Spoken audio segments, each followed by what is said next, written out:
Lecture 4, How to Spend Less. One of the cruel ironies of modern life is that most people spend thousands of hours working each year so that they can buy more stuff that costs more than they think, yet they never set anything aside for the future. As a result, they have to keep working. They're stuck on a sort of treadmill. They're running and running, but they never get anywhere. We've become a nation of consumers. To paraphrase the movie Fight Club, we're the byproducts of a society obsessed with having more.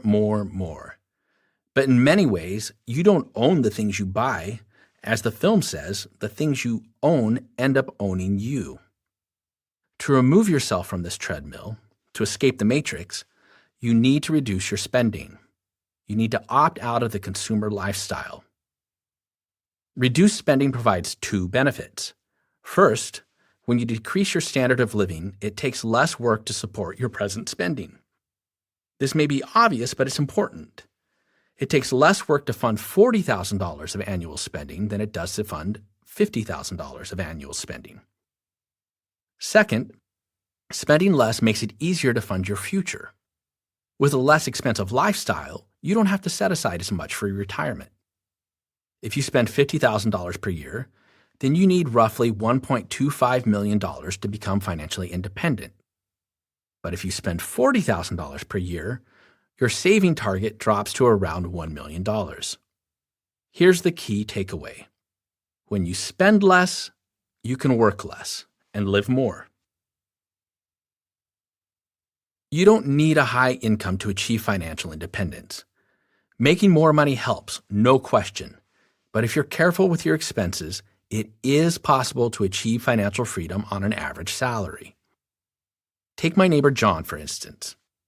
John is an 83-year-old retired shop teacher. He's a millionaire, even though he never had a huge income and he didn't inherit a fortune. So how'd he do it?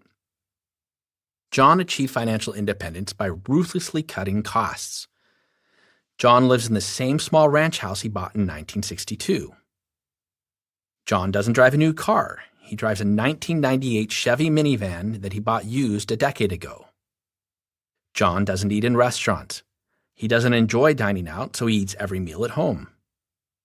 And John doesn't take lavish vacations.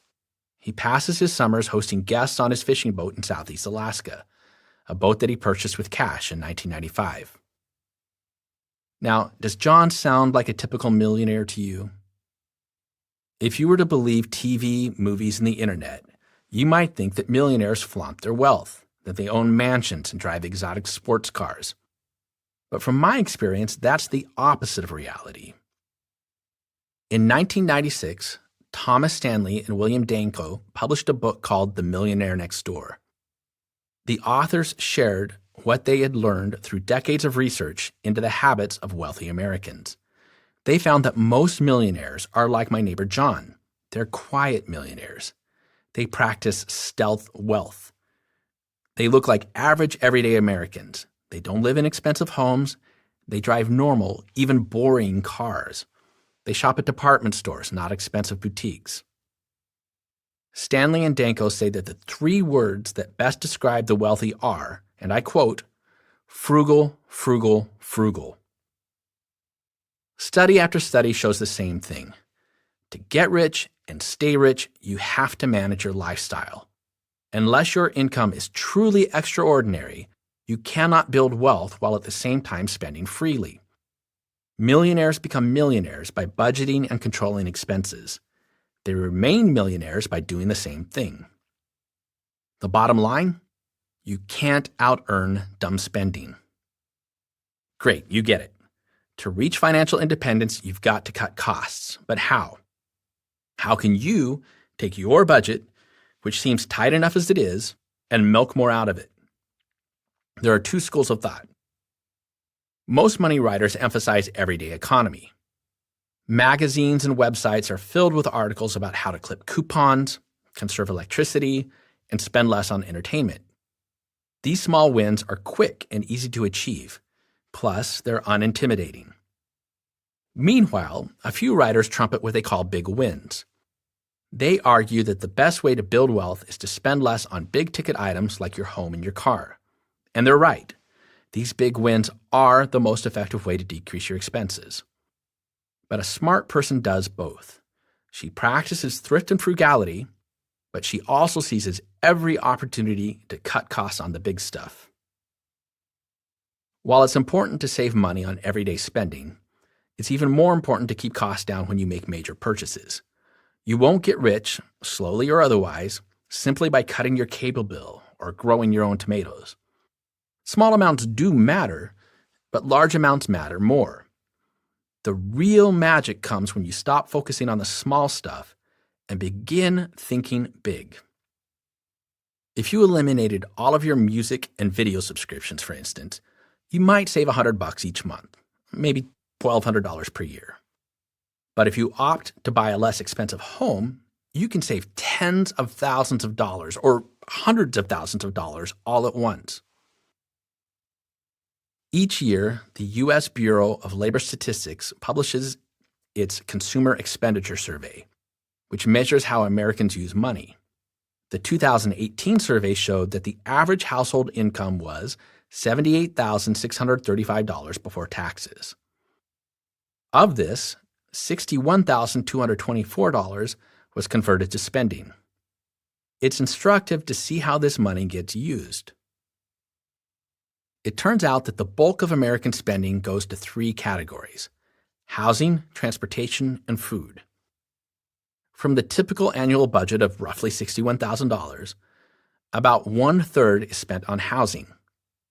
That's $1,675 per month and represents by far the largest expenditure in our daily lives. Transportation is the second largest expense. The average American family spends $813 per month to get around. That's roughly 16% of the typical budget. Food is the third big expense. In a normal household, approximately 13% of the budget is allocated to food, groceries and restaurants combined. Taken together, these big three, housing, transportation, and food, account for a bit under 2/3 of typical household spending. There are enormous opportunities to improve your personal profitability if you choose to economize in just these three areas. Let's use the rest of this lecture to explore ways you can cut costs on the two biggest culprits, transportation and housing. Let's look at transportation first because it's quicker. According to the American Automobile Association, the average new vehicle costs 62 cents per mile to drive. AAA figures the average driver spends just over $9,000 per year on his automobile. Big numbers like this should give you pause. What could you do with an extra $9,000 per year? Is that sort of transportation spending aligned with your financial goals? Even if it is there a way you could spend less and still achieve the same ends?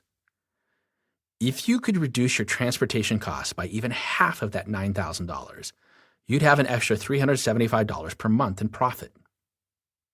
Now let me be clear. I'm no anti-driving zealot. I don't hate cars. But I am serious about money, about financial independence. If you too are serious about financial independence, it's smart to weigh the costs and benefits of owning a vehicle. Doing so can help you decide which kind of car to own and how much to spend on it. All right, it's time for another exercise. This one's going to take some time. Surprisingly, few people have a clear idea of how much they drive and what it costs them. I'd like for you to commit to spending an entire month tracking how you use your vehicle and how much you spend on it. To that end, we're going to follow 3 steps. First, find a cheap notebook. Whenever you make a trip, even if it's just down the street, log the time and the distance. Write down how much you spend on fuel and maintenance. Tally your car and insurance payments. If you'd prefer, you can track your driving with a smartphone app like Fuelly. Second, figure out how long it would take to walk or bike or ride the bus to nearby destinations such as church, work, school, or the grocery store. If you haven't ever clocked these trips yourselves, you can get an estimate by using online tools like Google Maps. Finally, at the end of the month, when you finish this experiment, look at the numbers. Does anything surprise you? When does it make sense to drive? Are there times it would be more sensible to walk, or to bike, or to ride the bus? The best way to save money on a car is not to own one. But going without a car isn't always an option. You might live in a rural area, or you might live in a city with poor infrastructure for feet, bikes, and buses. Even if you can't or won't give up your car, you can still take steps to reduce your costs. Here's one example. According to Kelley Blue Book, the average new vehicle price in the U.S. is $39,000. If you were to put, say, $9,000 down to buy a car at that price, and then finance the remaining $30,000 for 5 years at 6% interest, your payments would be about $580 per month.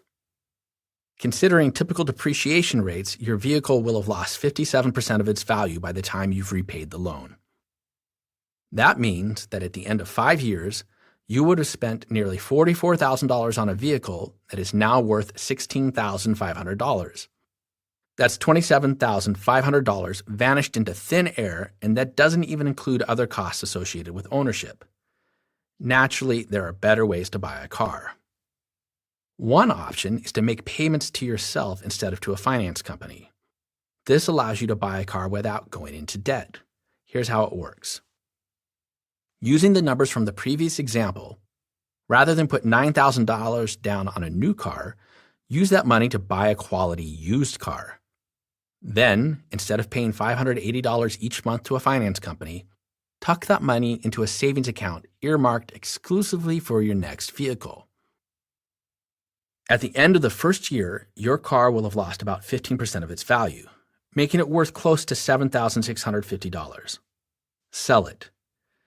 Combine this $7,650 in cash with the $6,960 you've banked in savings. You now have $14,600 to spend on a better used car. Buy it. Continue to make $580 monthly payments to yourself. At the end of the second year, repeat the process. This time, you'll be able to afford a car that's worth about $19,400. Continue to make payments to yourself, trading up cars each year. At the end of 5 years, you will have spent about $44,000 on cars, the same as if you'd purchased a new car in the first year. But now you'll be driving a vehicle valued at $30,000 instead of one worth $16,500. Pretty neat, huh? Sure, this process is more hassle than buying new, but it's less hassle than running out of money in retirement. And it's an example of how, with a little unconventional creativity, you can find ways to lower your transportation costs. Another option is to drive the same car longer. Some people are afraid to drive a car for a decade or more, or they've been suckered into believing that a car should be replaced when repair costs come to more than the vehicle is worth. A mechanic once told me it's always cheaper to keep driving your old car than it is to buy a new one. Sure, old cars require more frequent repairs, and sometimes those repairs will add up to more than the car is worth. But repairs will always cost less than you'd pay for a new vehicle. Don't get wrapped up in the emotional side of owning a car. Treat transportation like any other expense. If you can do this, you will save thousands of dollars every year. Now let's tackle housing. For a long time in the United States, homeownership was the exception rather than the rule.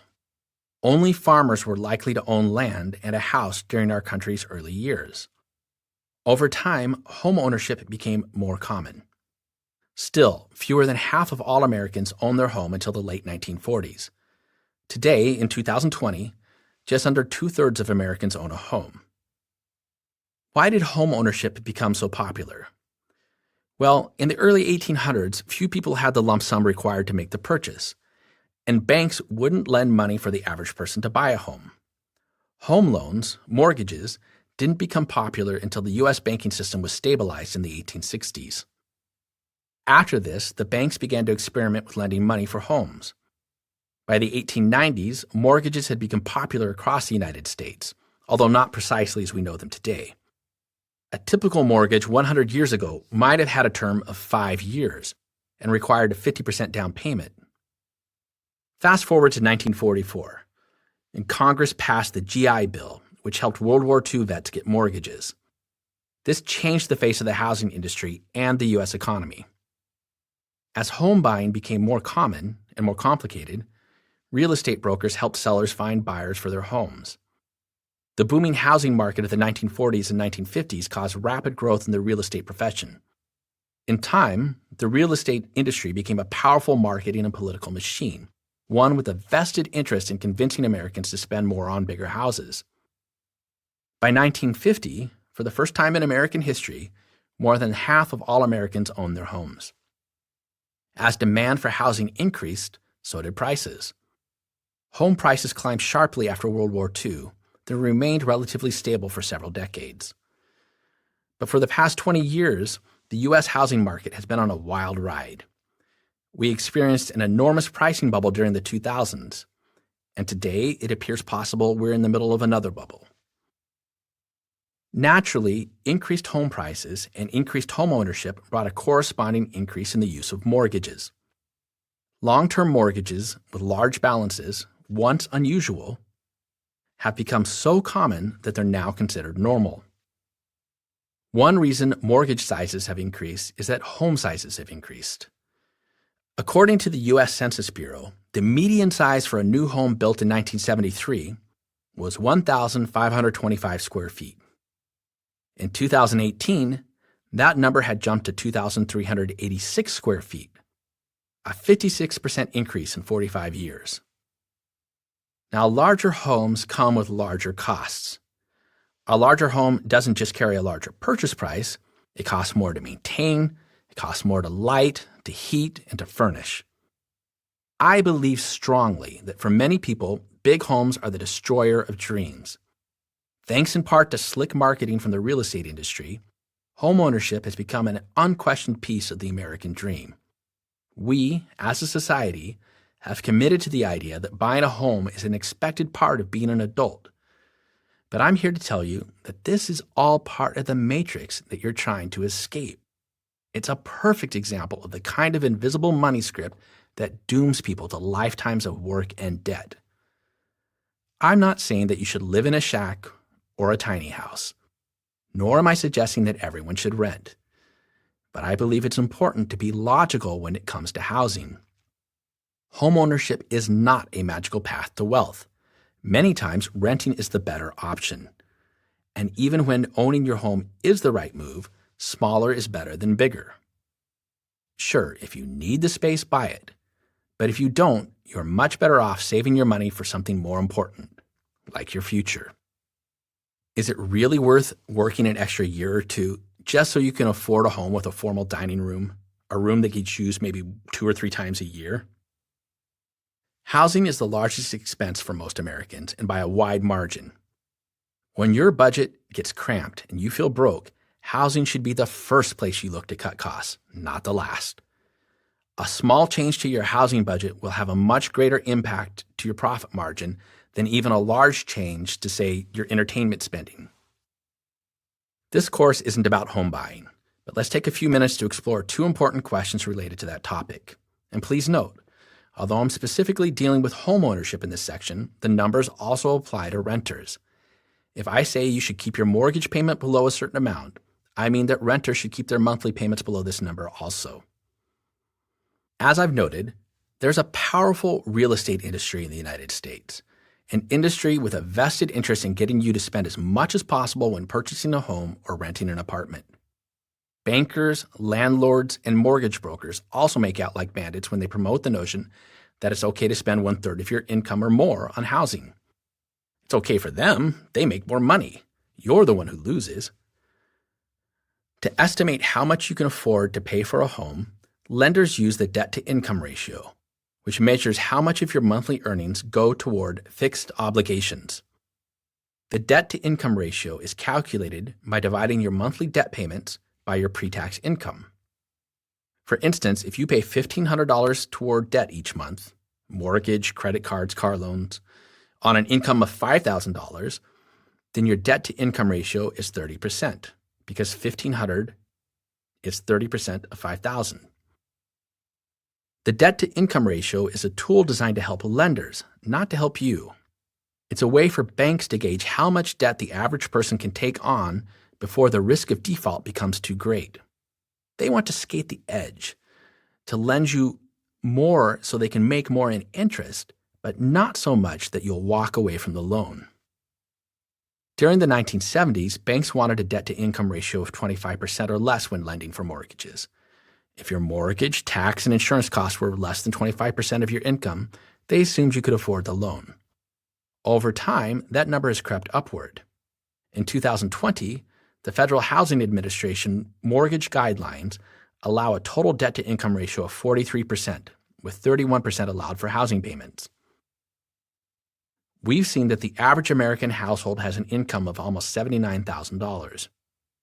If you earn this amount, then current lending guidelines say that you can afford monthly housing payments of $2,031.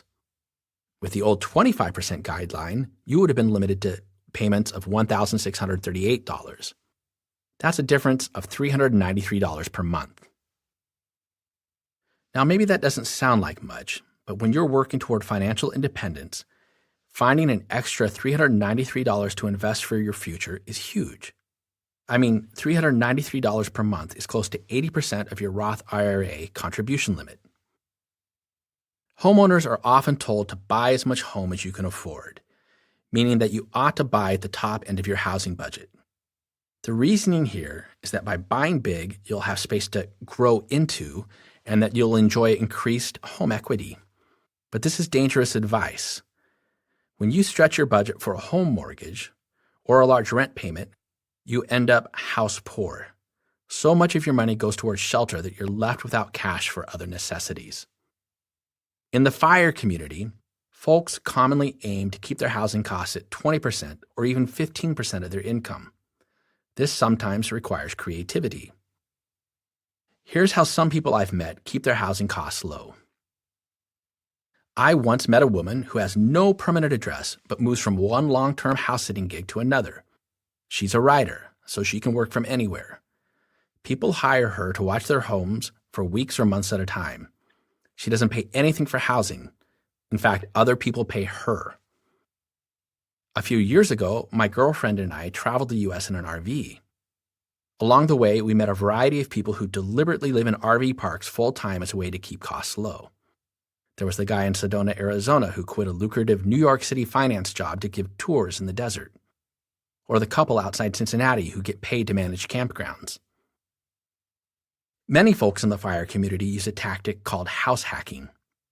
House hacking is when you buy a duplex or a triplex, live in one of the units, then rent out the others. The income from the rentals pays for some or all of your housing expense. You can also practice house hacking with a standard single-family home, especially if there's a way to create a separate living space with its own entry.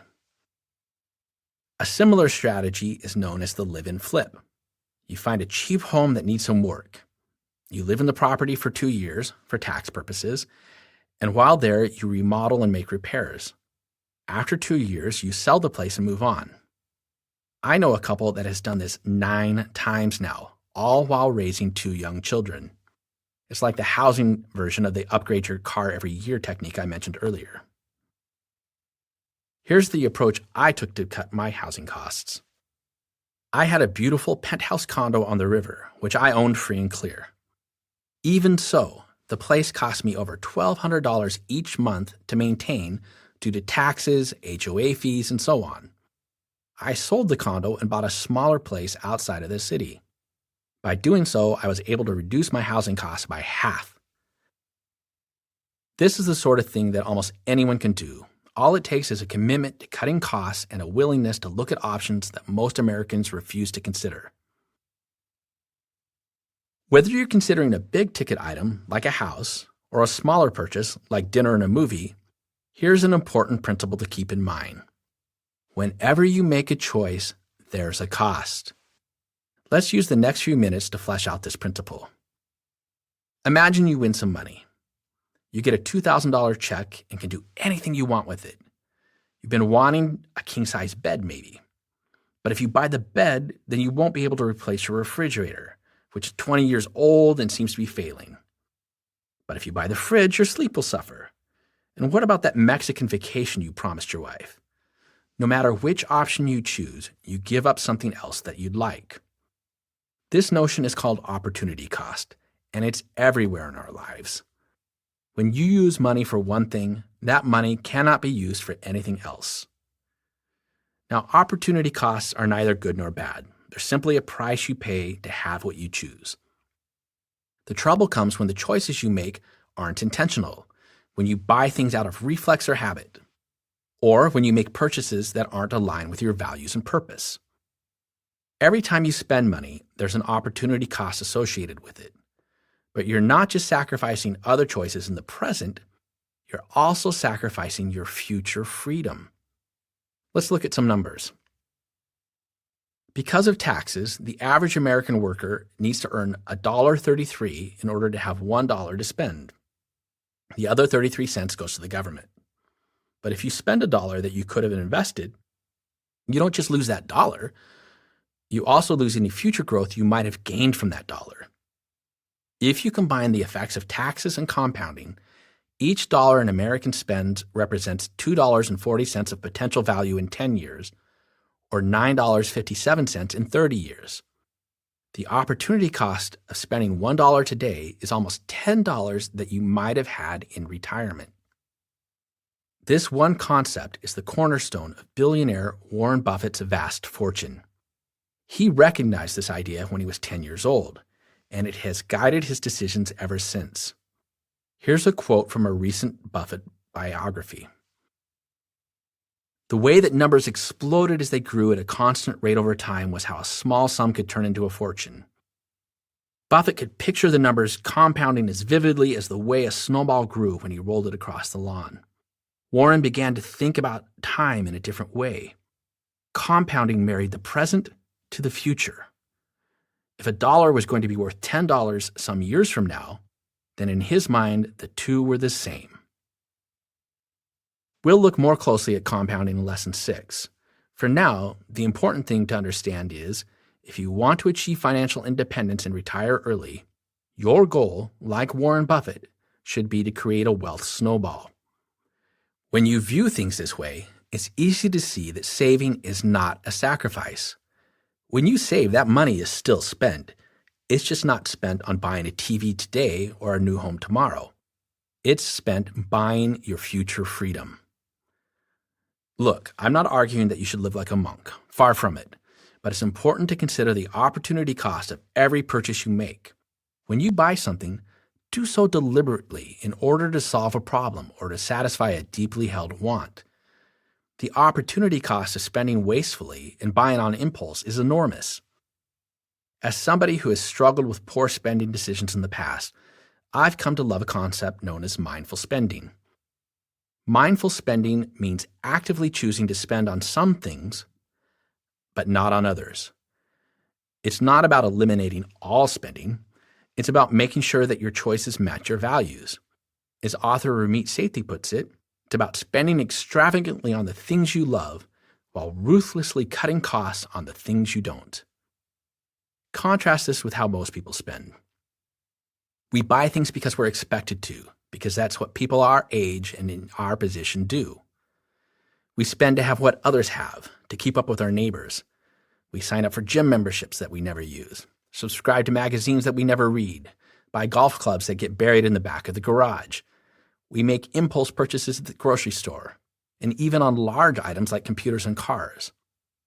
All too often, we spend without thinking.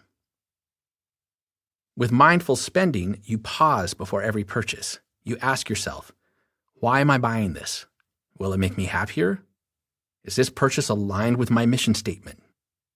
Would I rather have this today, or would I rather save this money so that I can quit my job sooner? For a long time, I was willing to spend $200 each month on gym and fitness programs because doing so helped me lose 50 pounds and become fit. I made an active, deliberate decision to spend that money. I got value from it. It helped me pursue my purpose. I knew that by spending $200 each month, I was sacrificing a great deal of money in the future. But my improved health seemed like a reasonable reward. On the other hand, I'm not willing to buy a new car. I don't care enough about features and flash for this to be a worthwhile purchase. For somebody else, a new car might be a reasonable decision and a gym membership a waste of money. But I'd rather pay $1,900 for a beat-up 1993 Toyota pickup than pay $39,000 for a brand new one. It's okay to spend on the things that you love, but you can't afford everything. Choose to spend on the things that bring you value and avoid spending on the stuff that's unimportant to you, the stuff you won't even use. When you spend, be sure it's aligned with your purpose and mission. A few years ago, I asked my neighbor John, the retired millionaire teacher next door, if he had any advice for others who might want to retire early. Here's the secret to financial freedom, John told me. I don't care how much you make, you spend less than you earn. You don't have to like it, you just have to do it, because that is the secret. And the best way to spend less is to optimize the big stuff. Nothing else comes close. I'm not saying that you shouldn't make your own laundry detergent or clip coupons or plant a vegetable garden. I do some of these things too. But understand that if that's all you do, you're only going to see small progress. You can't retire early if all you have is frugality and force of will. Thrift alone isn't enough to get you to financial independence. Your expenses are just one half of the equation, though. Remember, profit is what you earn minus what you spend. It's time to turn our attention to the other half, to income. In the next lesson, we'll look at some ways you can make more money.